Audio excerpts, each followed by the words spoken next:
Covered calls ద్వారా కష్టపడి సంపాదించిన లాభాలను ఎలా కోల్పోకుండా కాపాడుకోవాలో ఈరోజు మనం నేరుగా చూద్దాం. చాలామంది సక్సెస్ఫుల్ ఆప్షన్స్ ట్రేడర్స్ కూడా సడన్గా తమ లాభాలను ఎందుకు కోల్పోతారో ఎప్పుడైనా ఆలోచించారా? అకౌంట్లో కనిపించే పేపర్ ప్రాఫిట్స్కి, చేతిలో ఉండే నిజమైన సంపదకి మధ్య ఉన్న తేడానే దీనికి అసలు కారణం. కవర్డ్ కాల్స్ చెయ్యాలంటే ఒకే స్టాక్లో 100 షేర్లు ఉంచాలి కదా? సరిగ్గా ఇక్కడే కాన్సంట్రేషన్ రిస్క్ మొదలవుతుంది. మరి ఈ రిస్క్ని ఎలా తగ్గించాలి? ఇక్కడే ఇంటర్నల్ డైవర్సిఫికేషన్ అనేది ఒక గేమ్ చేంజర్లా పనిచేస్తుంది. 75% మాత్రమే యాక్టివ్ ట్రేడ్స్లో ఉంచి 15% సురక్షితమైన ఇండెక్స్ ఫండ్స్కి మారిస్తే అకౌంట్ స్టేబుల్గా ఉంటుంది. అయితే మార్కెట్ ఒక్కసారిగా క్రాష్ అయితే కేవలం ఈ ఇంటర్నల్ డైవర్సిఫికేషన్ మాత్రమే మీ అకౌంట్ని పూర్తిగా కాపాడగలదా? పోకర్ గేమ్లో గెలిచిన చిప్స్ అన్నింటినీ మళ్లీ పందెం వేస్తే ఎలా ఉంటుందో ఇది కూడా అంతే ప్రమాదకరం. అందుకే లాభాలను సురక్షితమైన చోటుకి తరలించడానికి ఒక పక్కా సిస్టమ్ లేదా ఒక పైప్లైన్ని సెటప్ చేసుకోవాలి. ప్రతి నెలా వచ్చే ఆప్షన్స్ లాభాల నుంచి 20 లేదా 30% బయటకు తీయడమనేది ఒక best rule.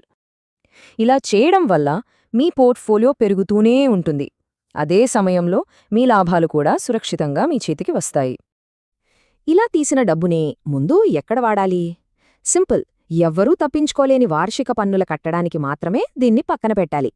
Tax కట్టేశాక next step మన సేఫ్టీ సర్కిల్ని ఆల్టర్నేటివ్ అసెట్స్తో ఇంకొంచెం విశాలంగా విస్తరించాలి.